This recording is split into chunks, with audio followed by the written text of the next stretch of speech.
বান্দাটা যখন অসুস্থ ব্যক্তির মাথার কাছে গিয়ে বসে, আল্লাহর রাসূল বলেন সে কেমন যেন আল্লাহ রাব্বুল আলামিনের রহমতের দরিয়ার মধ্যে একটা ডুব দিল। বান্দা যখন অসুস্থ ব্যক্তিকে দেখে ঘর থেকে বের হয়, আল্লাহর রাসূল বলেন সে কেমন যেন আল্লাহ রাব্বুল আলামিনের রহমতের দরিয়া থেকে ডুব দিয়ে তার সমস্ত গুনাহ খাতাগুলো মুছে বেগুনা মাসুম নিষ্পাপ হয়ে অসুস্থ ব্যক্তির ঘর থেকে বের হইল। মুসলমান ভাইরা আমার, এই জন্য অসুস্থ ব্যক্তিকে দেখতে যাওয়ার অনেক ফজিলত। আপনার আত্মীয় যদি অসুস্থ হয়ে যায়, আপনার পাড়া প্রতিবেশীর মানুষ যদি অসুস্থ হয়, তাদেরকে দেখতে যাওয়া। বুখারী শরীফের মধ্যে হাদিস আসছে, হযরতে আবু হুরায়রা রাদিয়াল্লাহু তাআলা আনহু থেকে হাদিস বর্ণিত। তিনি বলেন, কিয়ামতের ময়দানে আল্লাহ রাব্বুল আলামিন বান্দাকে ডাক দিয়ে বলবে, বান্দা আমি তো অসুস্থ ছিলাম, কিন্তু তুমি আমারে দেখতে আসো নাই। বান্দাটা ডাক দিয়ে বলবে, ক্বালা ইয়া রব কাইফা আউদুকা ওয়া আনতা রাব্বুল আলামিন।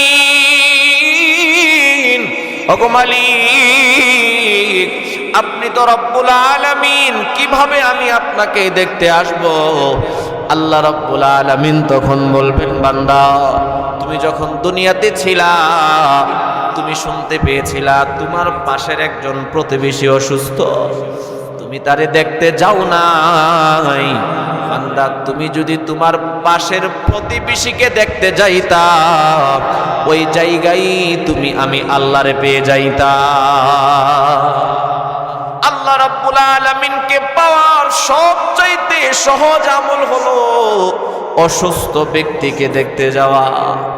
ও মুসলমান, আবু দাউদ শরীফের মধ্যে হাদিস আসছে, আল্লাহর রাসূল বলেন, কোন ব্যক্তি যখন অসুস্থ ব্যক্তিকে দেখার জন্য রওনা হয়, আল্লাহ রাব্বুল আলামিনের একজন রহমতের ফেরেশতা ওই বান্দাকে লক্ষ্য করে বলতে থাকে, বান্দা তোমার সময়টা সার্থক হয়েছে, তোমার চলাফেরা সার্থক, এবং তুমি যে একজন অসুস্থ মানুষকে দেখার জন্য রওনা হয়েছ, আল্লাহ রাব্বুল আলামিন তোমার প্রতি খুশি হয়ে জান্নাতে তোমার জন্য একটা ঘরের ব্যবস্থা করে দিয়েছে।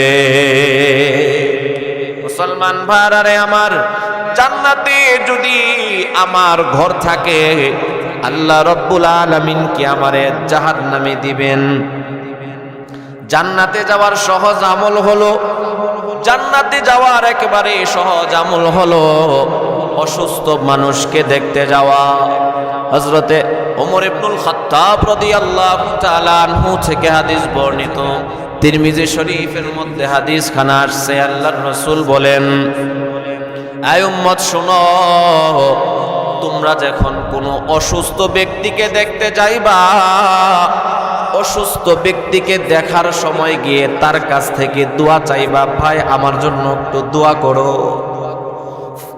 ফাকানা কাদুআহু কাদুআইল মালাইকা।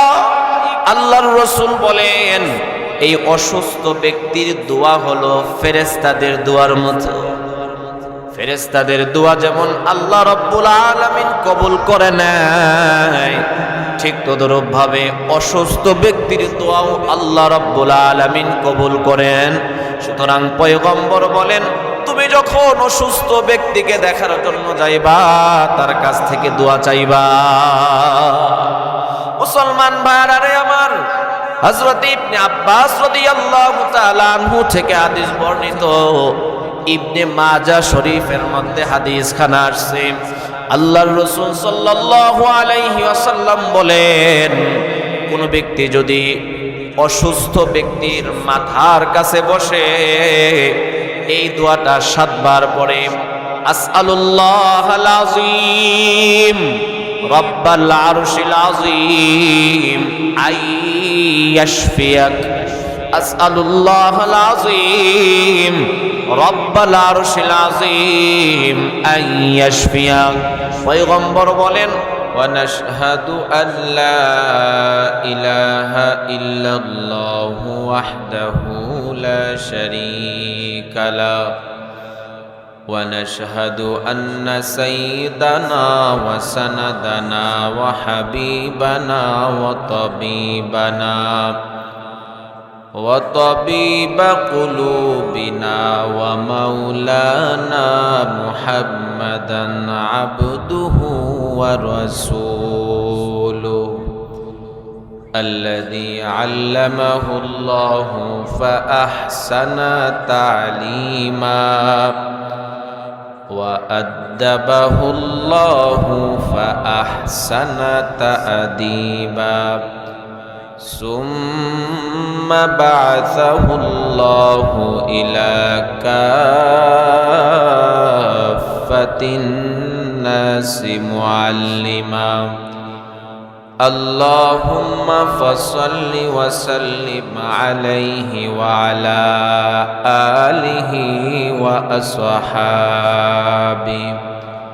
وبارك وسلم تسليما كثيرا كثيرا أما بعد فأعوذ بالله من الشيطان الرجيم بسم الله الرحمن الرحيم إن للمتقين مفازا صدق الله العظيم اللهم صل على محمد وعلى آل محمد كما صليت على إبراهيم وعلى آل إبراهيم إنك حميد مجيد اللهم بارك على محمد وعلى آل محمد كما باركت على إبراهيم وعلى آل إبراهيم إنك حميد مجيد الحمد لله বাইতুল হাসান মার্কাজুল কোরআন মাদ্রাসা ও জামে মসজিদের এবং ছাত্রদের পাগড়ি প্রদান উপলক্ষে আজকের এই ইসলামী মহাসম্মেলনের সম্মানিত সভাপতি হযরত মাওলানা আব্দুল মতিন দামাত বারাকাতুহুল আলিয়া, জাতির মাথার মুকুট ওয়ারাসাতুল আম্বিয়া হযরত উলামায়ে কারাম, আমার সামনে উপবিষ্ট নবী প্রেমিক ইসলাম প্রেমিক সর্বস্তরের মুসলমান ভাইরা, কলিজার টুকরা আমার সমবয়সী যুবক বন্ধুগণ, স্নেহের ছোট ভাই, পর্দার আড়ালের মা ও বোনেরা, সর্বপ্রথম মহান স্রষ্টা আল্লাহ রব্বুল আলামিনের দরবারে অসংখ্য অগণিত শুকর ও সুজুদ, যে মহান আল্লাহ আমাদেরকে অত্যন্ত মায়া মহব্বত করে খুব ভালোবেসে এইরকম গুরুত্বপূর্ণ দিনে একটা মাজলিসে আসার বসার তৌফিকটুকু দান করেছেন। এই জন্য আমরা সকলেই অন্তরের অন্তঃস্থল থেকে শুকরিয়া আদায় করি, বলি আলহামদুলিল্লাহ। তিরমিজি শরীফের মধ্যে হাদিস আসছে, আল্লাহর রাসূল সাল্লাল্লাহু আলাইহি ওয়াসাল্লাম বলেন, আল মুমিনুল কওয়ি খায়রুন আহাব্বু ইলাল্লাহি মিনাল মুমিনিজ যায়িফ। শক্তিশালী মুমিন, সুস্থ মুমিন, সবল মুমিন আল্লাহ রাব্বুল আলামিনের কাছে দুর্বল মুমিনের চাইতে পছন্দনীয়। ওয়াফি কুল্লিন খায়র, তবে একজন মানুষ সে সুস্থ থাকুক বা অসুস্থ থাকুক, উভয়ের মধ্যেই কল্যাণ আছে। একজন মানুষ সে সুস্থ, ইচ্ছা করলেই ইবাদত বন্দেগী করতে পারবে, একজন মানুষ সে যদি অসুস্থ হয়ে যায়, ইচ্ছা করলেও অনেক সময় সে ইবাদত বন্দেগী করতে পারে না। তবে একজন মানুষ তার অনেক শক্তি, সে এই শক্তিগুলোকে আল্লাহ রাব্বুল আলামিনের নাফরমানির পথে, আল্লাহ রাব্বুল আলামিনের গুনাহের পথে, জুলুমের পথে, অবাধ্যাচরণের পথে সে তার শক্তি ব্যয় করতেছে, অবশ্যই সে আল্লাহর কাছে পছন্দনীয় না। এই হাদিস দ্বারা উদ্দেশ্য হলো একজন মুমিন সে যদি সুস্থ থাকে, স্বাচ্ছন্দ্যে সে আল্লাহ পাকের ইবাদত বন্দেগী করতে পারে, যেটা আল্লাহ রাব্বুল আলামিনের কাছে খুব পছন্দনীয়। আল্লাহ রাসূল সাল্লাল্লাহু আলাইহি ওয়াসাল্লাম বলেন, নিয়ামাতানি মাগবুনুন ফীহিমা কাসীরুম মিনান নাস। দুইটা নিয়ামত এমন আছে যেই দুইটা নিয়ামতের ব্যাপারে মানুষ খুব উদাসীন। আস-সিহহাতু ওয়াল ফারাগ, এক নাম্বার হলো সুস্থতার নিয়ামত, দুই নাম্বার হলো অবসর সময়। আমরা আমাদের অবসর সময়গুলোকে খেলায় খেলায়, বন্ধুদের সাথে গল্প, গীবত, শাকায়াত, গীবতের মধ্যে কাটায়া দেয়। মোবাইলের মধ্যে ফেসবুক, ইউটিউব চালায়া ঘন্টার পর ঘন্টা অযথা সময় নষ্ট করি। এই অবসর সময় আল্লাহর রাসূল বলেন এটা অনেক বড় এক নিয়ামত। দুই নাম্বার হলো সুস্থতা। এই দুইটা নিয়ামতের ব্যাপারে মানুষ খুব উদাসীন। একজন মানুষ, এমনও মানুষ আছে যারা তাদের রিজিক অন্বেষণের জন্যে সকাল থেকে নিয়ে রাত পর্যন্ত অনেক কষ্ট করে, তারপরেও ফ্যামিলি নিয়ে তিন বেলা ভালোভাবে খাইবে, ওই খাবারটা জোগাড় করার মতো পয়সা অর্জন করতে পারে না।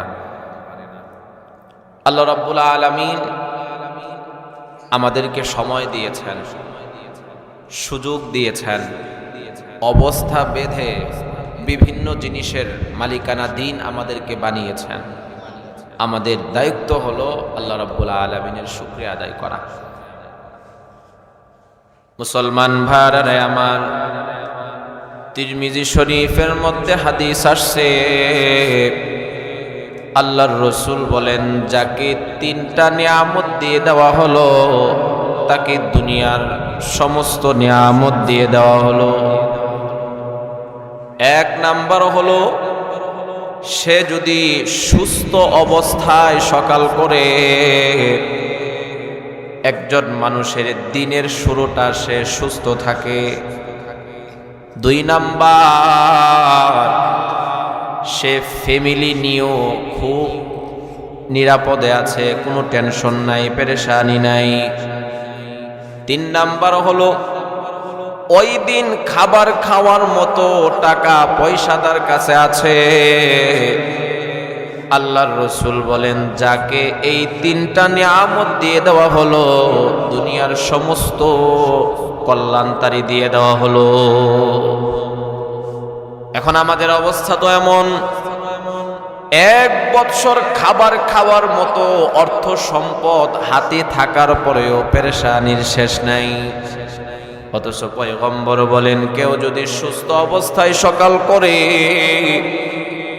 দুই নাম্বার সে ফ্যামিলি নিয়ে নিরাপদে আছে। তিন নাম্বার, ওই দিন খাবার খাওয়ার মতো টাকা পয়সাও তার কাছে আছে। এই তিনটা নিয়ামত যাকে দিয়ে দেওয়া হলো, তাকে দুনিয়ার সমস্ত কল্যাণ দিয়ে দেওয়া হলো। মুসলমান ভাইরা আমার, অনেক মানুষ বড় বড় অট্টালিকার মধ্যে অবস্থান করে, ধন সম্পদের অভাব নাই, তারপরেও মনের মধ্যে শান্তি নাই, অন্তরের মধ্যে পেরেশানি। এই যে বিভিন্ন সময় মানুষ আত্মহত্যা করে, খবর নিয়ে দেখেন বেশিরভাগ হলো ধনী, তাহলে বোঝা গেল দুনিয়ার টাকা পয়সা ধন সম্পদ মানুষকে বিলাসিতা দিতে পারে, কিন্তু প্রকৃত শান্তি দিতে পারে না। প্রকৃত শান্তি কেবলই মাত্র আল্লাহ রাব্বুল আলামিনের আনুগত্যের মধ্যে। এই জন্যই তো আল্লাহ রাব্বুল আলামিন পবিত্র কোরআনের মধ্যে বলেন, আলা বিযিকরিল্লাহি তাতমাইন্নুল কুলুব। বান্দা, আমি আল্লাহর জিকিরের মধ্যে, আমি আল্লাহর ইবাদত বন্দেগীর মধ্যে রয়েছে বান্দা তোমার অন্তরের প্রশান্তি। কোরআন তেলাওয়াতের দ্বারা, জিকির আজকারের দ্বারা, নামাজ পড়ার দ্বারা, ইবাদত বন্দেগী করার দ্বারা অন্তরের মধ্যে যে শান্তি আসে, দুনিয়ার অন্য কোনো উপকরণ গ্রহণ করলে বাজান ওই শান্তি আসবে না। মুসলমান ভাইরা আমার, বলতেছিলাম সুস্থতা অনেক বড় এক নিয়ামত।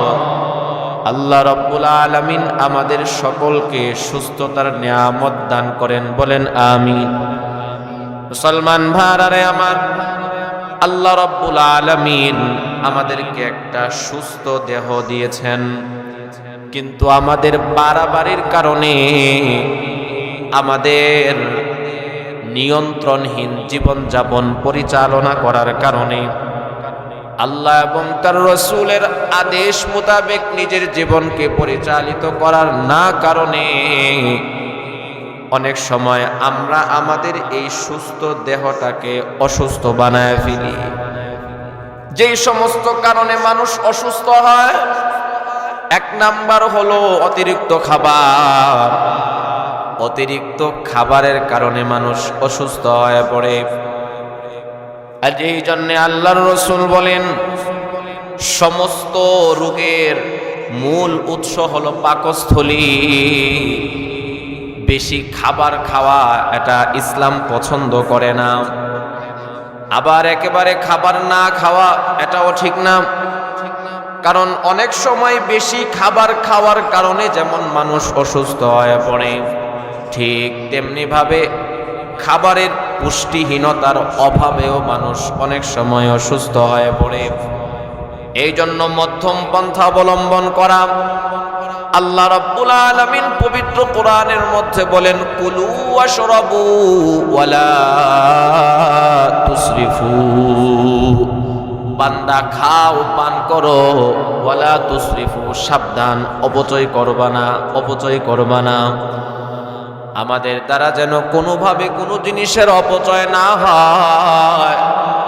আল্লাহ পাক পবিত্র কোরআনের মধ্যে বলেন, ইন্নাল মুবাদ্দিরিনা কানু ইখওয়ানাশ শায়াতিন। নিশ্চয় যারা অপচয় করে এরা হলো শয়তানের ভাই। আমাদের দ্বারা যেন কোনোভাবে কোনো সময় অপচয় না হয়। অনেক সময় আমরা চা খাই, কফি খাই, কাপের নিচে চা বা কফি অনেকগুলো রেখে দেওয়া হয়। এগুলো তো অপচয়, এগুলো তো আর কেউ খাবে না, ফেলে দেওয়া হবে।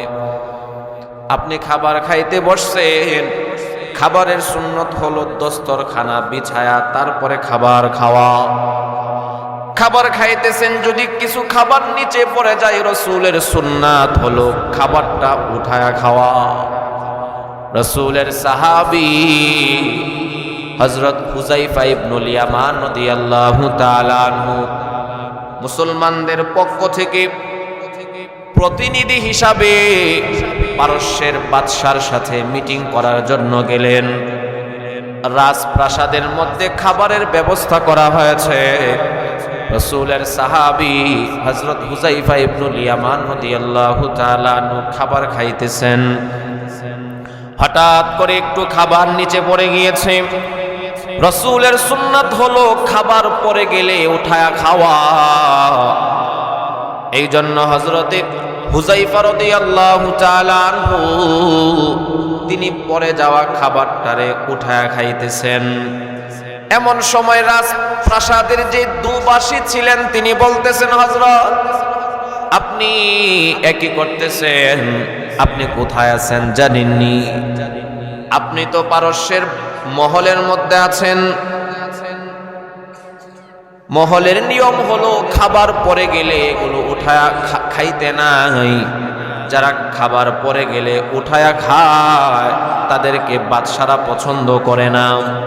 এই যে আপনি খাবারটা উঠায়া খাইতেছেন, যদি বাদশা দেখতে পারে আপনার সাথে মিটিং করবে তো দূরের কথা, আপনার সাথে কথাই বলবে না।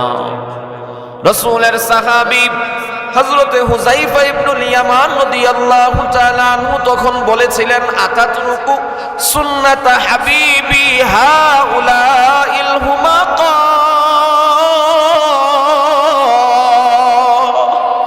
হযরতে হুযায়ফা ইবনুল ইয়ামান রাদিয়াল্লাহু তাআলা আনহু ডাক দিয়ে বলতেছেন, এই নির্বোধগুলো আমার সাথে কথা বলুক বা না বলুক, তাই বলে কি আমি আমার রাসূলের সুন্নাতকে ছেড়ে দিব? এই নির্বোধদের কারণে কি আমি আমার রাসূলের সুন্নাতকে ছেড়ে দিব? এরা আমার ইজ্জত করুক বা না করুক, এরা আমাকে সম্মান করুক বা না করুক, আমার দ্বারা রাসূলের একটা সুন্নত ছাড়া সম্ভব না। এই হলো সাহাবায়ে কেরামরা কখনো কোনো জিনিসের অপচয় করতেন না। আমাদেরও দায়িত্ব হলো অপচয় থেকে বেঁচে থাকা। এই যে এখন মানুষ ধূমপান করে, এই ধূমপান পুরাটাই তো অপচয়। এই ধূমপান করলে না তিতা লাগে, না মিষ্টি লাগে, না টক লাগে, না স্বাস্থ্য ভালো হয়, না মুখের মধ্যে সুঘ্রাণ আসে, কিছুই তো নাই। এই ধূমপান এটা কেবলই অপচয়।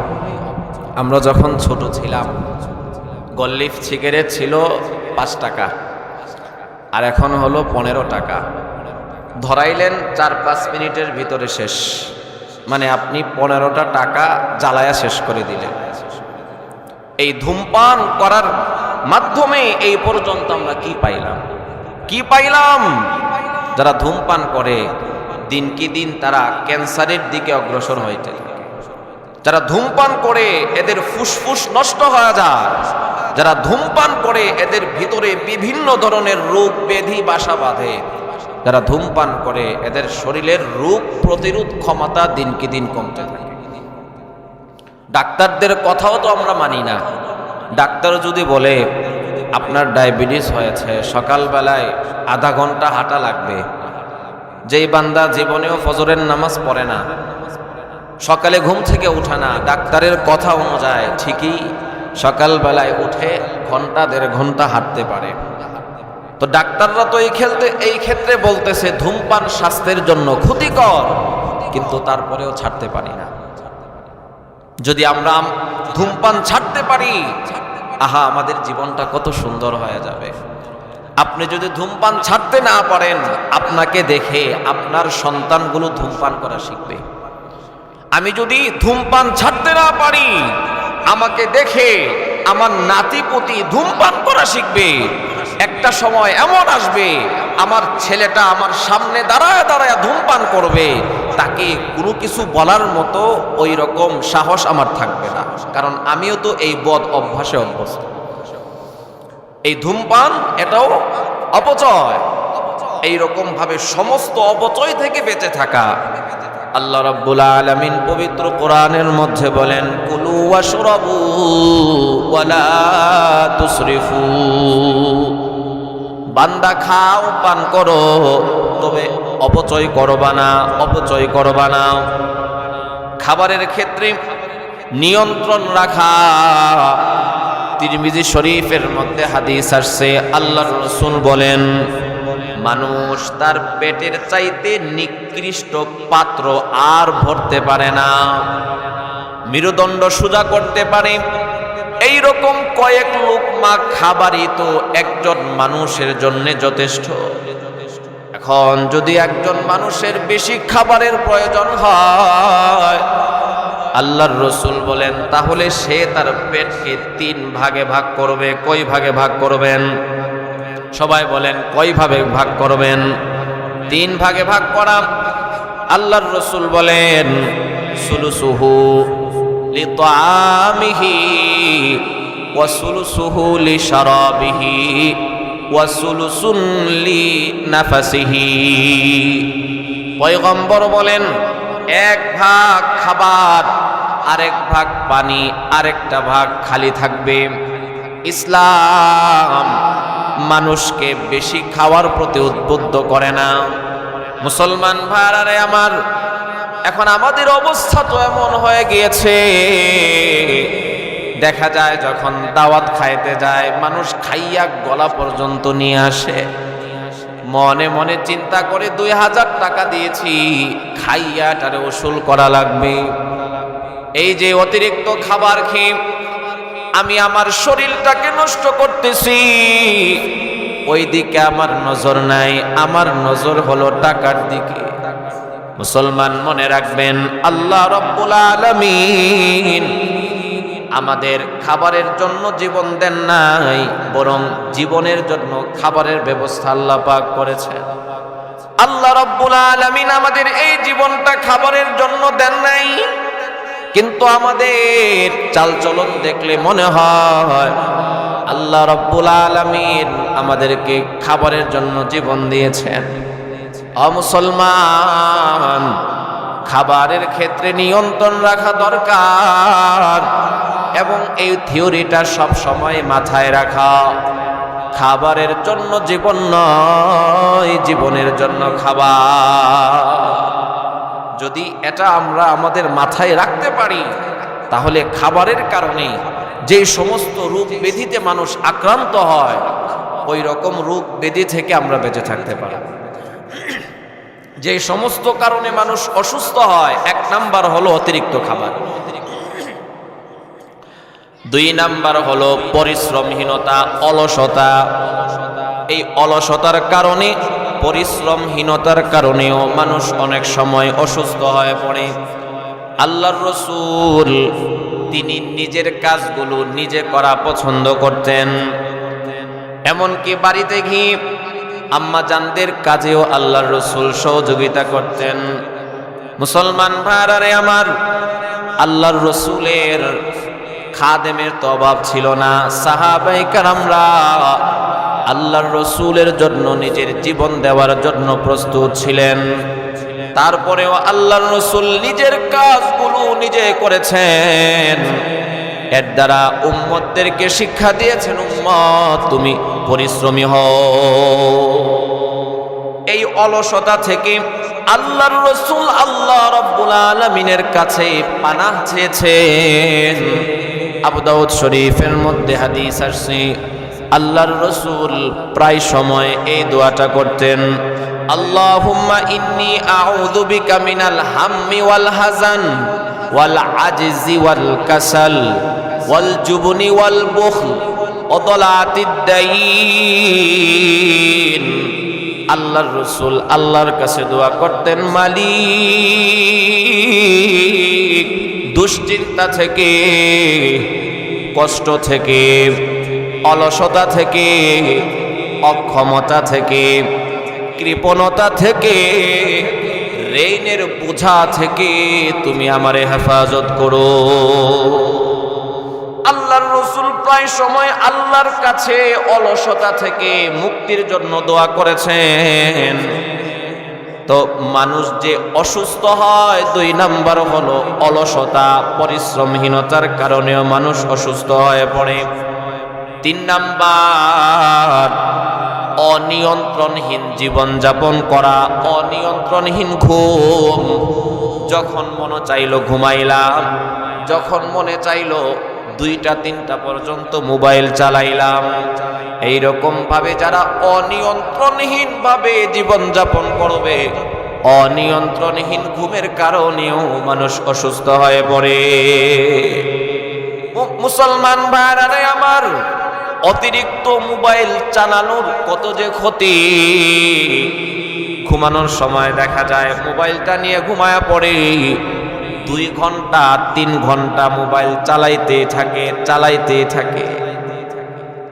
ফেসবুকের মধ্যে ফেসবুক, ইউটিউব আর টিকটক দেখতে দেখতে ঘন্টার পর ঘন্টা মানুষ সময় নষ্ট করে ফেলতেছে।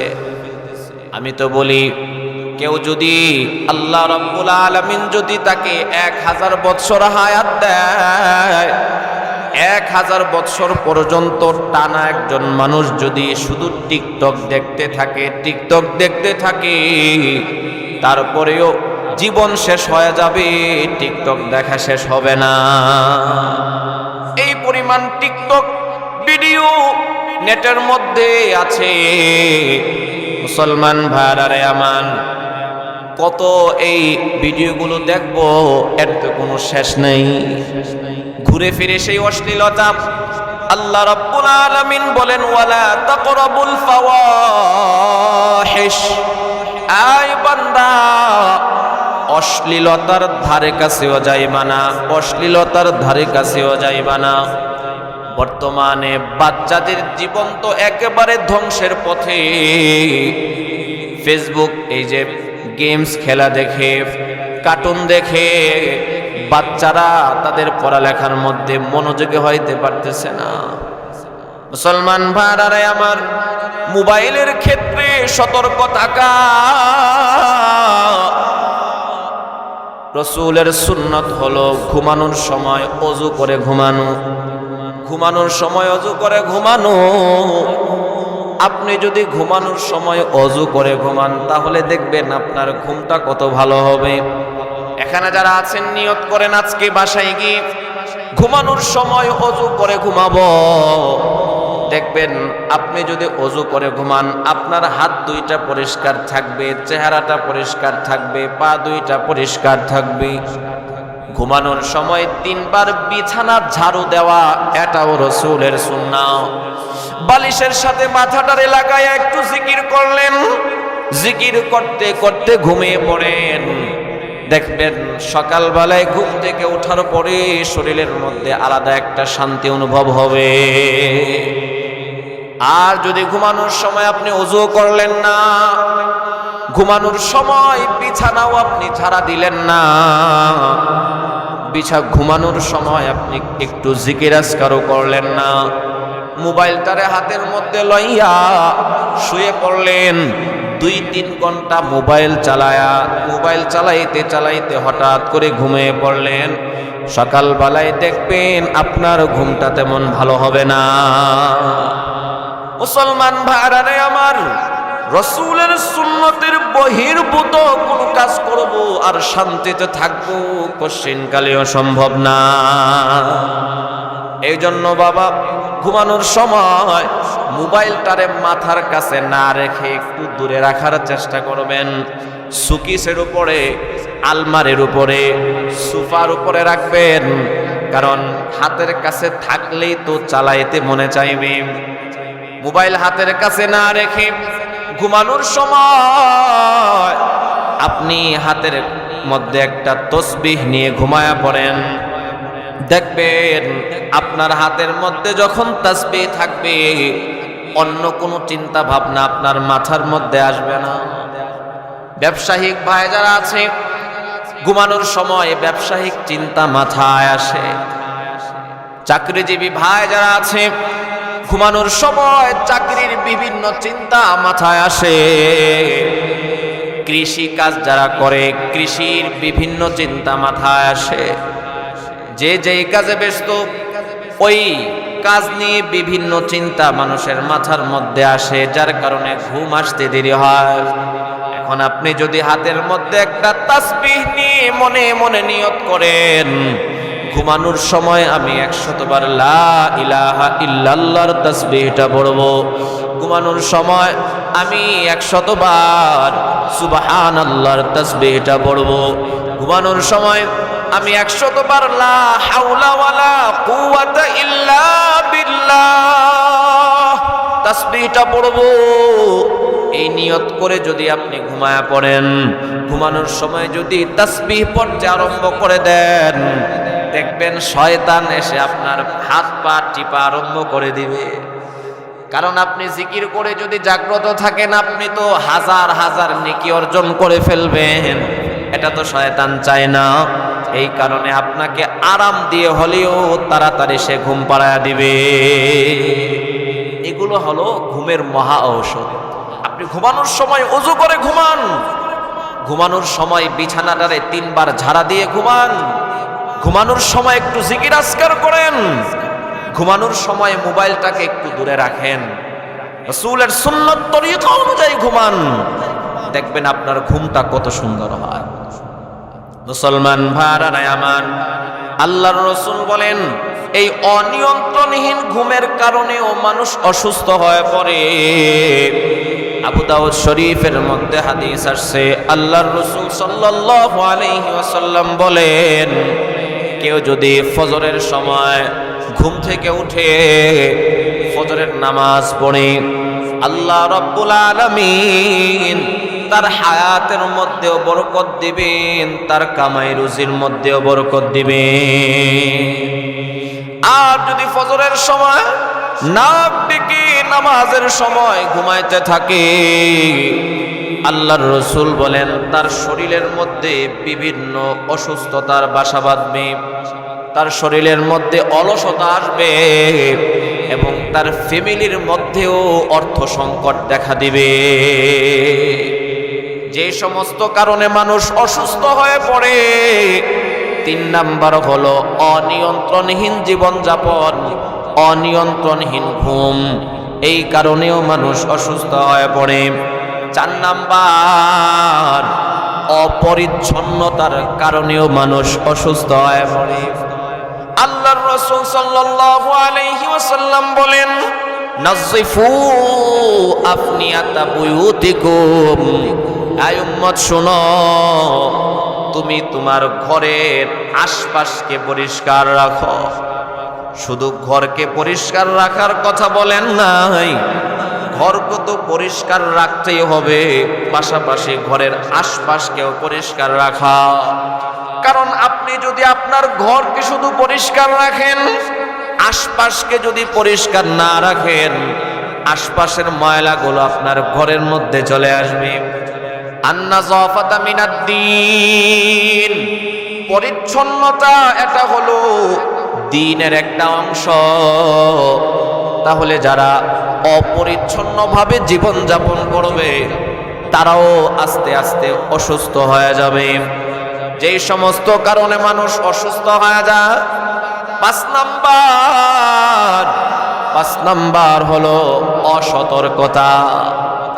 অসতর্কতার কারণেও মানুষ অনেক সময় অসুস্থ হয়ে যায়।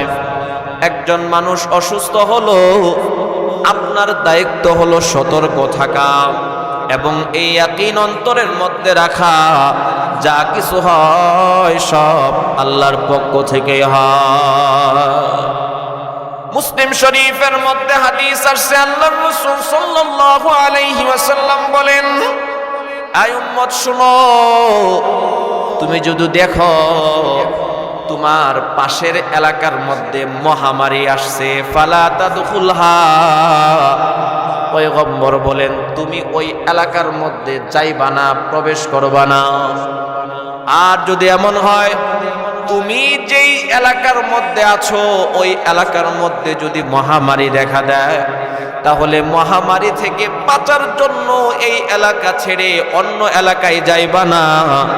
কারণ এই এলাকা থেকে যদি তুমি বের হয়ে যাও, এটা তোমার তাকদীরকে পরিবর্তন করতে পারবে না। মুসলমান ভাইরা আমার, তাহলে বোঝা গেল ইসলামের ছোঁয়া আছে বলতে কোনো বিষয় নাই, তবে আমাদেরকে সতর্ক থাকা লাগবে।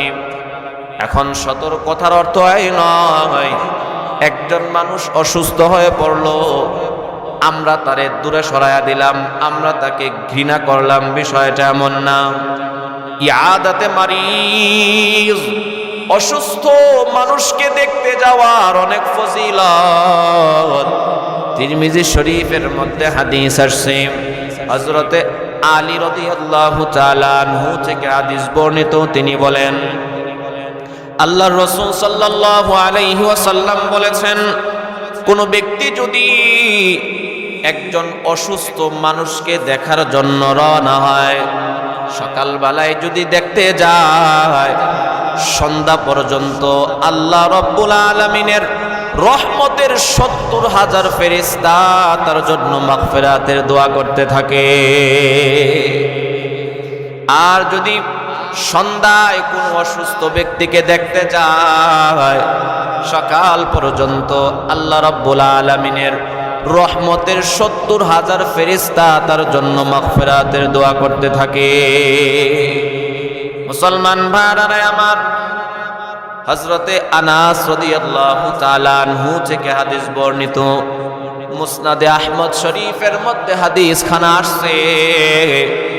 পয়গম্বর বলেন, কেউ যদি অসুস্থ মানুষকে দেখার জন্য রওনা হয়, আল্লাহর রাসূল বলেন সে যখন রওনা হইল সে কেমন যেন আল্লাহ রাব্বুল আলামিনের রহমতের দরিয়ার মধ্যে ডুব দেওয়ার জন্য রওনা হইল।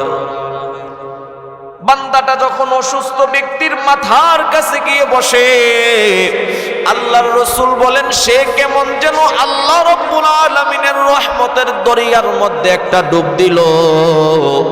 বান্দা যখন অসুস্থ ব্যক্তিকে দেখে ঘর থেকে বের হয়, আল্লাহর রাসূল বলেন সে কেমন যেন আল্লাহ রাব্বুল আলামিনের রহমতের দরিয়া থেকে ডুব দিয়ে তার সমস্ত গুনাহ খাতাগুলো মুছে বেগুনা মাসুম নিষ্পাপ হয়ে অসুস্থ ব্যক্তির ঘর থেকে বের হইল।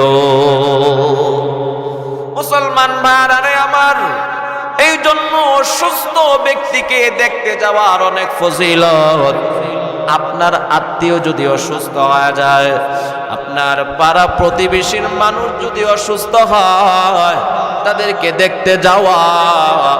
বুখারী শরীফের মধ্যে হাদিস আসছে, হযরতে আবু হুরায়রা রাদিয়াল্লাহু তাআলা আনহু থেকে হাদিস বর্ণিত, তিনি বলেন কিয়ামতের ময়দানে আল্লাহ রাব্বুল আলামিন বান্দাকে ডাক দিয়ে বলবে, বান্দা আমি তো অসুস্থ ছিলাম কিন্তু তুমি আমারে দেখতে আসো নাই।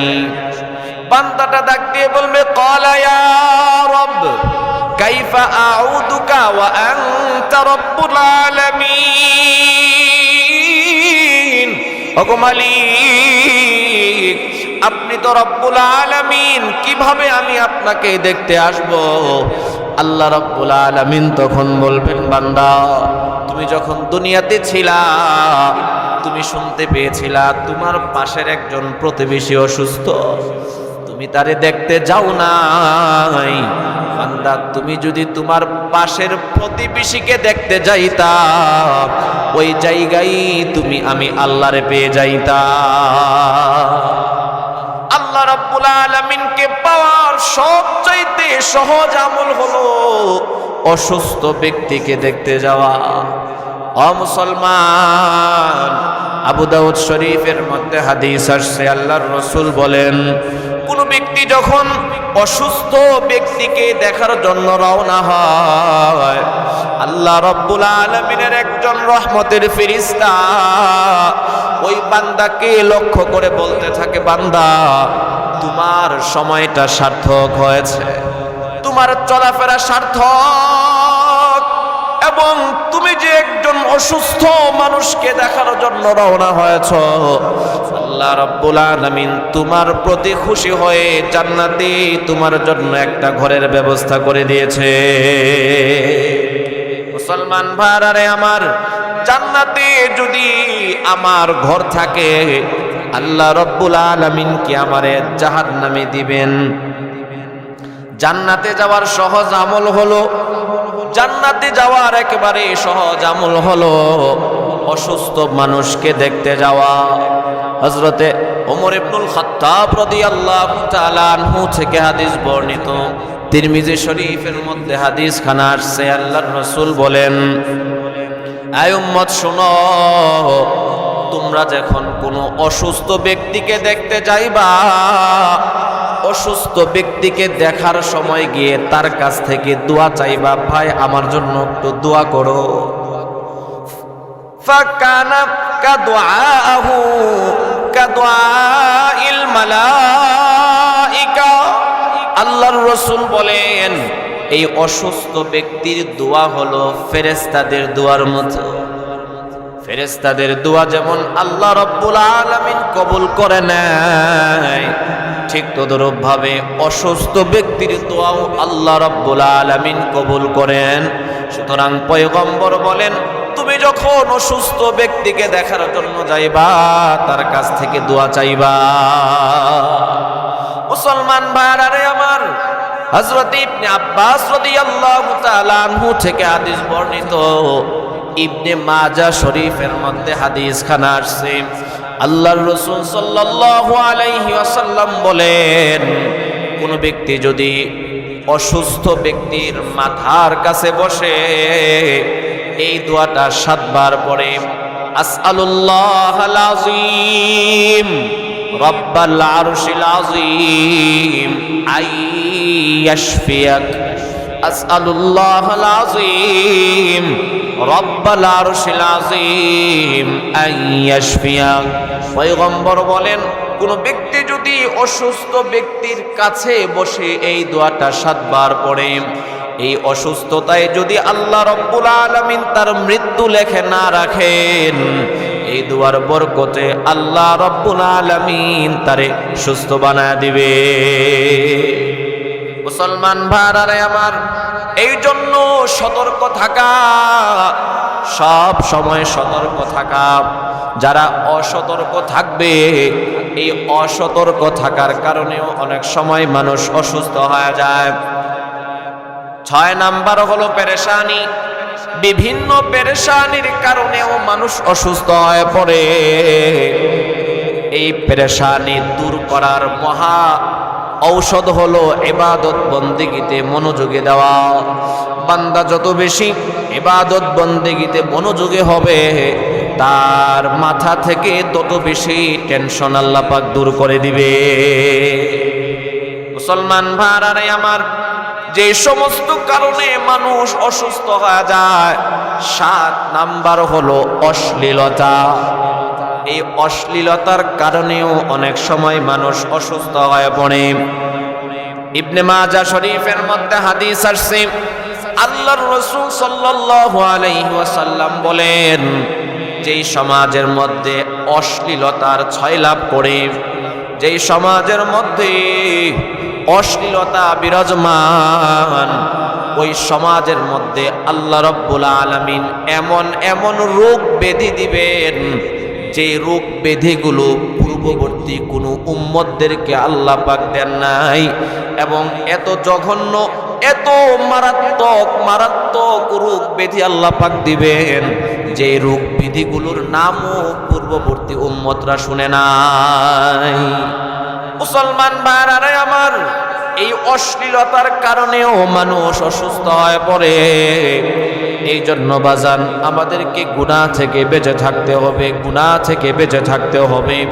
বান্দা যখন গুনাহের সাথে জড়ায়া পড়বে, আল্লাহ রব্বুল আলামিন তাকে বিভিন্ন রোগ ব্যাধি দিয়ে পাকড়াও করবে। এটা আল্লাহ রব্বুল আলামিনের গজব।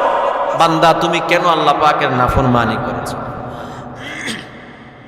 হযরতে আশরাফ আলী থানভী রাহমাতুল্লাহি আলাইহি তিনি লেখেন, এই গুনাহ থেকে বাঁচার জন্য উপায় হলো 2টা। উপায় কয়টা বলেন? সবাই বলেন, গুনাহ থেকে বাঁচার জন্য উপায় কয়টা? আপনাদের ঘুম আসতেছে। গুনাহ থেকে বাঁচার জন্য উপায় হলো 2টা। 1 নাম্বার উপায় হলো হিম্মত। দৃঢ় প্রতিজ্ঞা করা লাগবে, আমি গুনাহ করব না। বান্দা যখন দৃঢ় প্রতিজ্ঞা করবে, ইচ্ছা প্রকল্প যখন বান্দার সঠিক হবে, আল্লাহ রাব্বুল আলামিন বলেন, ওয়াল্লাযীনা জাহাদু ফীনা লানাহদিয়ান্নাহুম সুবুলানা। আমার বান্দা যখন আমি আল্লাহকে পাওয়ার জন্য চেষ্টা করবে, গুনাহ থেকে বাঁচার জন্য চেষ্টা করবে, আমি আল্লাহ বান্দাকে গুনাহ থেকে বাঁচানোর জন্য হাজারো রাস্তা বের করে দেব। 1 নাম্বার হলো হিম্মত। 2 নাম্বার হলো আসবাবে গুনাহ। গুনাহের যত আসবাব উপকরণগুলো আছে, ওইগুলো থেকেও বেঁচে থাকা। যেই বন্ধু বান্ধবদের সাথে চললে গুনাহের আশঙ্কা আছে, ওই সমস্ত বন্ধু বান্ধব থেকেও দূরে থাকতে হবে। যেই জায়গায় গেলে গুনাহের আশঙ্কা, ওই জায়গা থেকে দূরে থাকতে হবে। বিশেষ করে এই মোবাইলে নেটের মাধ্যমে গুনাহ হয়, আমাদের দায়িত্ব এই নেট থেকে দূরে থাকা।